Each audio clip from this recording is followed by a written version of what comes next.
'ఓయ్' మూవీ గుర్తుందా మీకు? ఈ మూవీ రిలీజ్ అయినప్పుడు దానయ్య గారికి కొన్ని కోట్ల నష్టం వచ్చింది.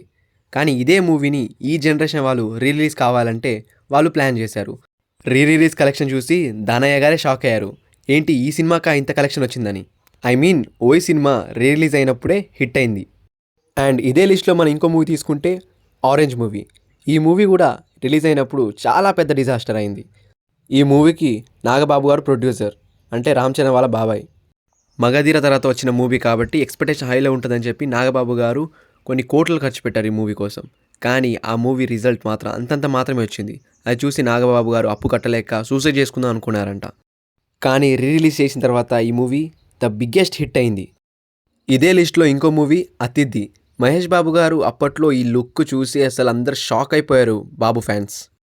'పోకిరి' తర్వాత ఒక రేంజ్‌లో యాటిట్యూడ్ ఉన్న మూవీ ఏంటంటే 'అతిథి' అనే చెప్పొచ్చు మనం. కానీ ఆ జనరేషన్ వాళ్ళకి ఈ మూవీ వాల్యూ తెలీదు. మొన్న రీసెంట్లీ ఫెబ్ 14కి ఈ మూవీని రిలీజ్ చేశారు. అక్కడ సాంగ్‌లో అందరు డాన్స్ చేశారు భయ్యా. కేసీపీడియే అసలు. సాంగ్స్ మాత్రం సూపర్ ఇచ్చారు మణిశర్మ గారు ఈ మూవీకి. ఈ 3 మూవీస్‌లో మీ ఫేవరెట్ మూవీ ఏంటో కామెంట్‌లో చెప్పండి.